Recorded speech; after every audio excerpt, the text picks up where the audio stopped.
Hey guys, how are we doing today? And welcome back to some automation campaign. And in today's episode, we are going to be seeing if the company survives. Yes, this is the big moment, the moment of truth, whether our now almost 50-year-old company will make it through this very hard bankruptcy spell. So yeah, I mean, without further ado, I think we should get started into seeing whether the company survives.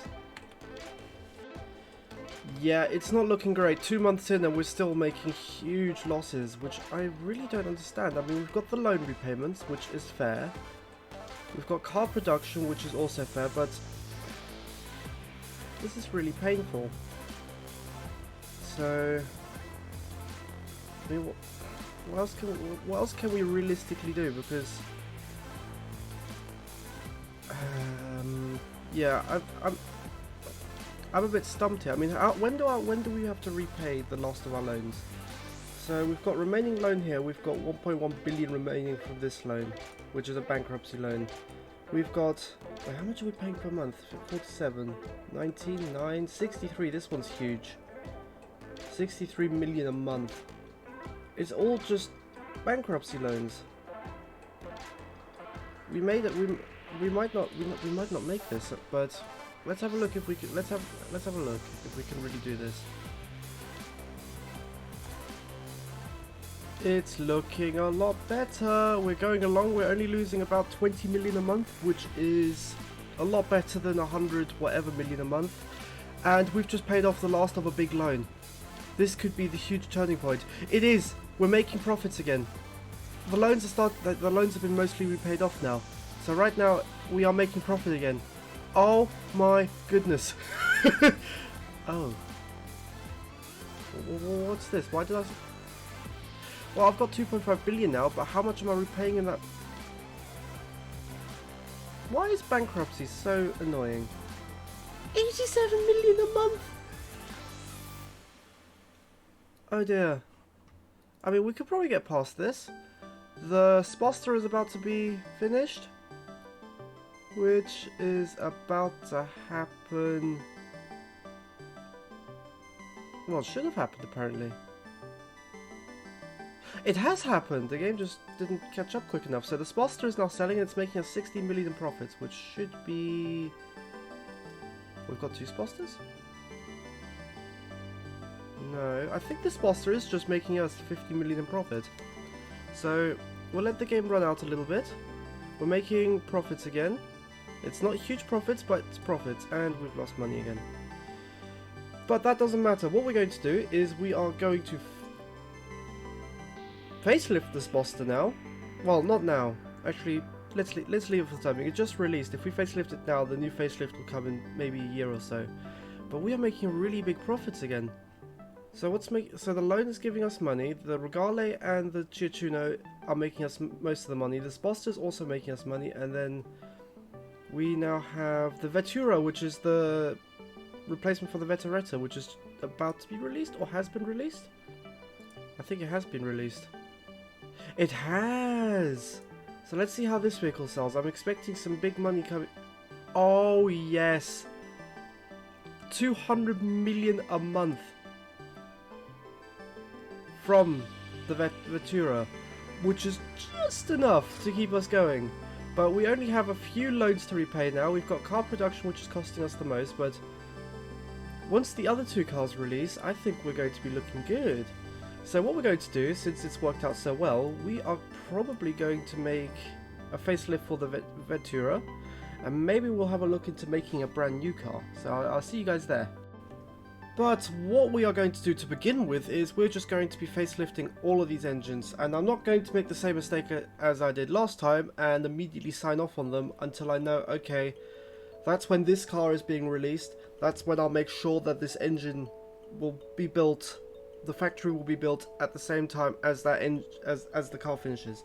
So basically they're going to be finished. So engine and car will be finished at the same time, so we don't have the same mess where the car was finished, where the engine was finished a long time ago, but the old factories which produced all the old engines weren't building them anymore. So But yeah, what we're going to do is we're just going to be facelifting these engines, nothing special, trying to get some more power out of them because they are very underpowered for their size. So yeah, I'll see you guys once I've done that.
Alright, so we have now done all of the engines, which was quite a lot of work.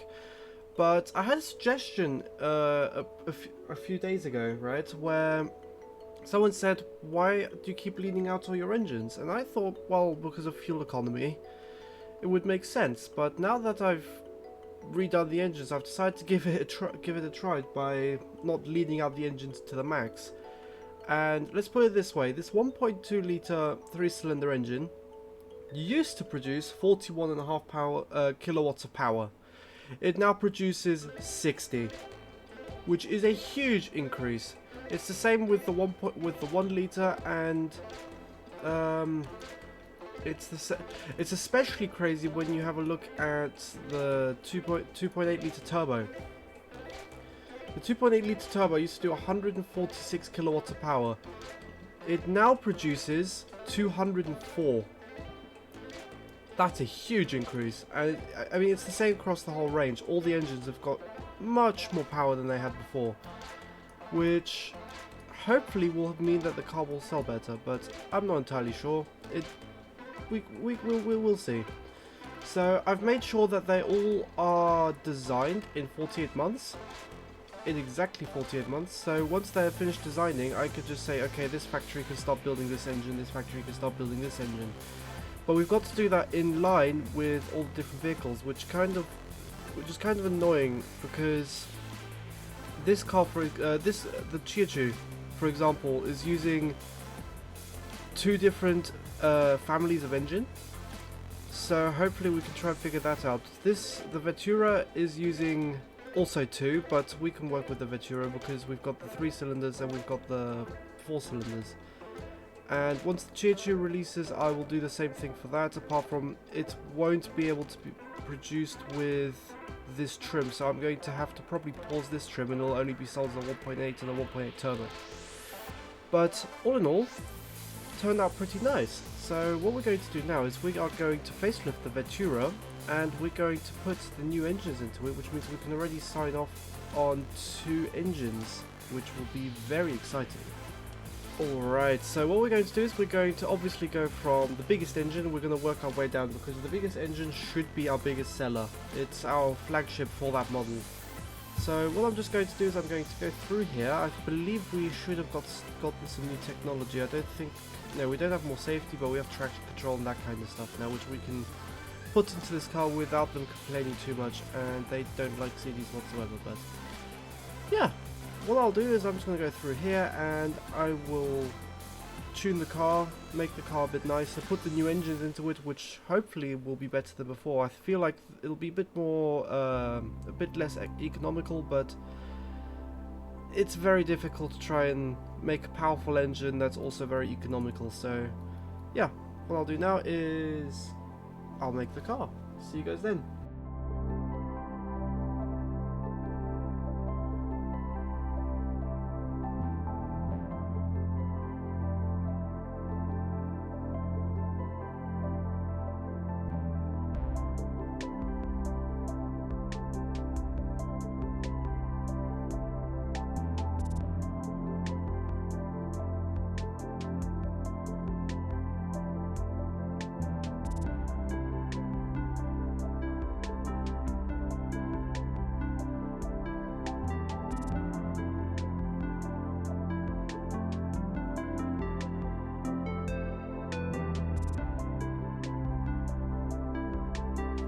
Alright, so here we have it. I'm not even clicked on the car, but I've decided to put the 1 litre engine into this car as well, which apparently they really do like. But in terms of a facelift, it's nothing major. It's just a standard facelift. I've put a different bumper onto it, moved the fog lights a little bit, just tried to make it look a little bit different, tried to make it look a little bit more modern, and I feel like it has worked. It's a car. I mean, it's nothing special. I don't find it terribly attractive, but hopefully it'll sell. It's got good engines in it now, and I mean, the competitiveness scores do show it. So let's get this car up for sale, or at least see when it releases, because we want to try and get the other 2 engines in on the same time as this car releases. So all 4 cars will be produced. Hopefully our engine factories can keep up with them, and I mean, before I even have a look at trying to price it, it's already making a profit, so that's a good thing. So we want to release it in 48 months, so we'll do cheaper and we'll do learning, and then we'll make the car a little bit more reliable. So that there seems like the optimal place, and the competitiveness score has got up a huge amount as well. So the car will be released in 4 years time and should hopefully make us some money. So I'm going to figure out the pricing for this car, and I'll be back with you guys once I've figured that out. This doesn't look too bad. The cars do sell semi-equally. The 1 litre is more likely to be sold than the 1.7, which is fine by me. But I do like seeing this 7.3 billion profit after 10 years. 2 billion after the first year of this car being on sale. So engine factories are not being overworked. The engine factories are doing fine. So yeah, let's release this car. Let's see, it's... No, we don't want that. We want the 1.3, we want the 1.4. I forgot which one it is now. It's these 2 which we want. So it's an 800 million loan which we'll need to take. I will take the loan because I don't want to worry about the whole bankruptcy thing again. So it's these 2 engines definitely. Yep, these are the 2 powerful engines, and these are the 2 eco engines. Well, smaller engines. So let's sign off on this project, and yeah.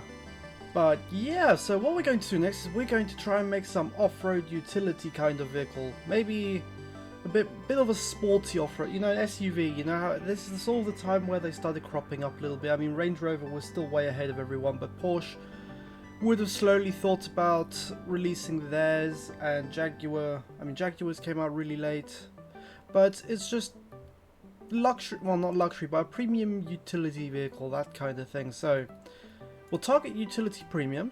It doesn't have to be a premium car, it just has to be utilitarian. The more premium it is, for the cheaper, the better. So let's have a look at what bodies we actually have. So we have these interesting Porsche bodies. We have these rather old looking off-road bodies. So let's have a look. There isn't all that much choice really. I mean, they're all really old bodies, I've just realised. And we've got this weird Opel Vauxhall combo body from 1993. We have, I mean, we do have this Range Rover body. Well, we could always give this a try. This wouldn't look too bad, I think. So yeah, let's give it a try. So we'll take partial aluminium for the body. We'll do a monocoque chassis. We'll do galvanized steel, and we'll do front longitudinal because if we, yeah, we'll do front transverse because we don't need much more. McPherson strut on the front, and I think what we're going to do is we're going to go with independent rear suspension. So these first four fall out. So it's either double wishbone or multi-link, and I'm more leaning towards multi-link if we're trying to make this a more premium vehicle. So what we're going to do is we're now going to choose the engines. We have the EcoMax engines. We have they're both EcoMax, but we'll do the top of the line will be a 2.2 litre turbo, and we'll do the we'll see what we'll do. I think we'll offer 2 engines. I think we'll just offer the 2.2 turbo and the 2.2 non-turbo. which should be fine. It's not. We don't need many variants of this vehicle. We just need enough to sell to people who might want it. Because I mean, we are targeting a demographic which doesn't really want this vehicle. So what we're going to do is we're going to do all-wheel drive. We're going to go advanced. Actually, let's do automatic. I mean, we'll see. We'll do a 5-gear. This car could do 215 despite having all that power. We'll do limited 210. We'll do a manual locking differential. We will do... I mean, we don't have 4x4 transfer case, but we could do radial tires. We'll do chunky off-road tires. We'll do 2 05s all around. That should be fine. 18-inch is quite big, but we'll do it anyway. We'll do alloys. Actually, this is better. So we'll do alloys 18 inches. We'll do solid discs on the front, solid discs in the rear, and we will do a fully clad on the tray in case this car does end up going off-roading. We'll add two separate seats in the back that maybe can be folded down. Premium, we'll do premium CD. Do we do electric? I don't think we've had an electric one before, but we'll do hydraulic for the time being. We'll do traction control and ABS. I mean, we're adding so much engineering time to this vehicle, it's ridiculous. Oh, but yeah, we'll do advanced 10 safety, I guess. I mean, the engineering time, we'll do advanced 90 safety. The engineering time for that is a lot better. We will do progressive springs, we'll do adaptive dampeners, and we'll do off-road sway bars. And a normal preset. So apparently this is a family premium and a sports utility. Actually, to be fair, sports utility premium. That isn't too bad. I mean, this is the high-end model. I mean, we do have to increase the brake size a lot. Ooh, I think we might have to go dual pistons on the front and in the rear.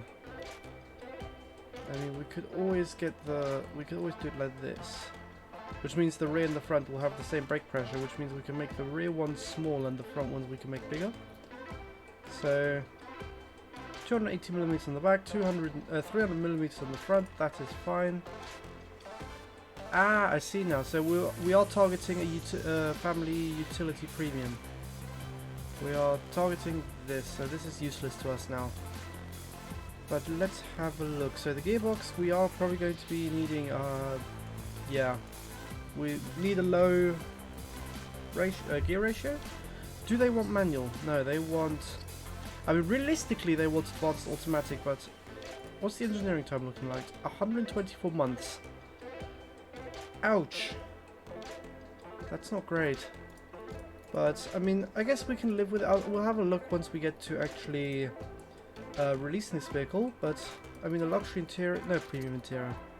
We'll increase the quality a little bit, but we must keep an eye out on the engineering time for this vehicle, because that is huge. So, I mean, this doesn't necessarily increase, actually this decreases the production units and weight and fuel economy. I think this is an engine-driven fuel pump, hydraulic pump, but in terms of drivability we are down. We're up on fuel economy. Weight is very high though. Comfort could be higher, prestige could be a little bit higher as well. I mean, what could we do to increase the prestige of this vehicle? I mean, the main thing is interior, isn't it? But having a look at engineering time, we're already nearly 128 months, which is over 10 years if you think about it like that. That's not great, but let's have a look.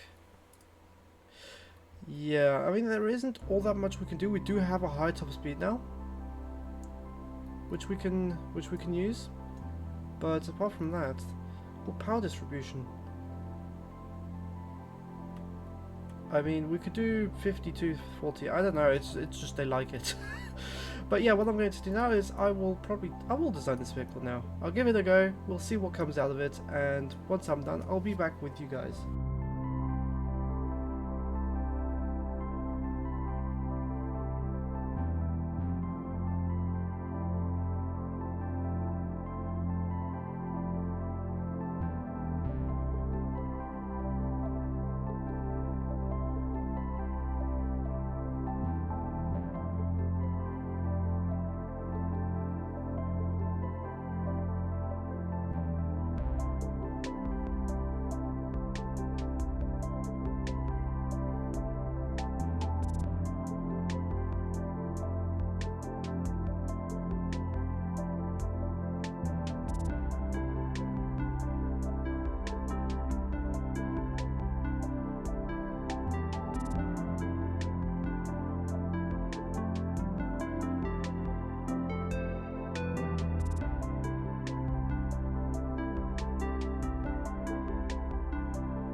And here we have it, the Avanti Multistrada, and I feel like it turned out much better than I was expecting. It was because the whole idea I wanted with this car is I didn't want it to look like a Range Rover, despite it being a Range Rover body, and I feel like it's worked. It suits the company very nicely. I like the distinctive grille is always now a part of this car, and it's worked. I'm happy with the way that this car turned out. And in terms of the actual car's stats, really good fuel economy, off-road really good, and utility really good. Safety is also really high, and the prestige is very high. Weight is a bit of a negative point for this car, but this car is going to be more of a premium luxury focused vehicle, so I feel like this has turned out alright, with almost 180 competitiveness score for this car. So what I'm going to do is, the engine's apparently knocking, but wait, so 51, let's have a look at this. I've never had this one, so power distribution, there you go. Power distribution is now exactly what the weight is.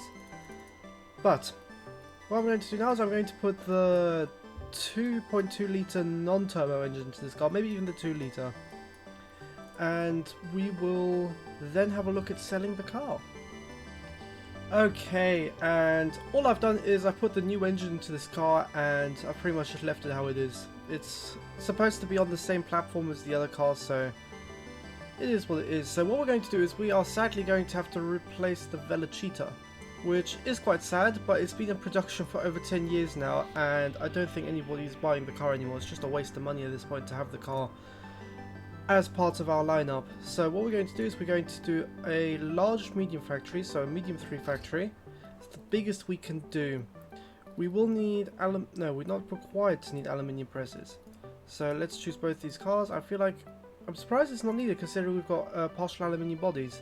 But we're producing almost 5,000 vehicles a month, which is very good. And what we're going to do is we're going to increase the automation a little bit more. There you go. Now we have 5,000 cars a month up for sale. The production units are 140. I still don't understand how the production units work, but it's at 140.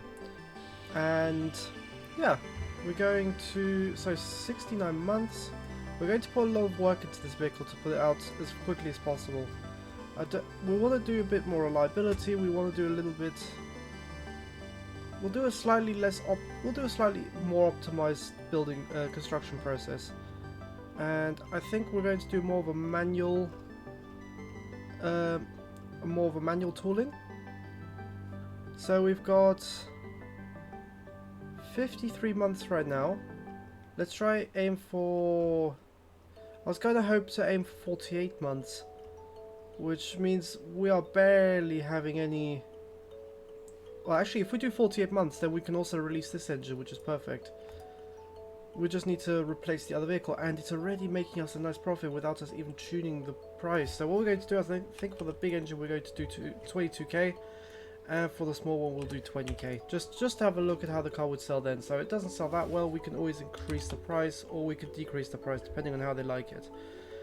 So 23k is still gaining us money. Just always playing around with the numbers to make sure that. Let's do 25k and let's do 24. I think that would work. It's making us money. Let's have a look. If we do 28k, is that overpriced for this vehicle? It seems it. It seems it. So yeah, we'll stick with 25k and 24k for this vehicle, which will get us a net profit after the first year of 2 billion, and after 10 years roughly around 6 billion, which is a good healthy number, I think. So what we're going to do is we're going to take this vehicle. Did we sign off on all the other engines? I don't think we did, but we're going to take out a loan, we're going to repay it off over a 96-month period, and we're going to agree. And yeah, I mean, hopefully I haven't signed off on all these engines. Apparently I have. No! Well, I guess, actually, to be fair, that won't be too bad, because once these vehicles release, I'll just have to see how many more months it is. The spots that I'll have to do as well, so that each car releases when these engine factories are done, with the new engine, so that could still work. It's a bit of a faff, but we can make it work. But yeah, soon we're going to get bypass valves and all these extra cool things. Ooh, direct injections is coming. Direct injection is coming in just under 3 years, and I'm looking forward to all these new things that are coming. But yeah, I mean this has been a great this has been great for the company, because I was genuinely expecting the company to just fall and die. I was expecting to see bankruptcy on my screen, but I'm very happy that isn't the case. But yeah, what I'm going to do now is I'm going to end the episode there. It has been a pleasure making this video for you, as always, and yeah, I hope you guys have a lovely day. Thank you for watching, and bye bye.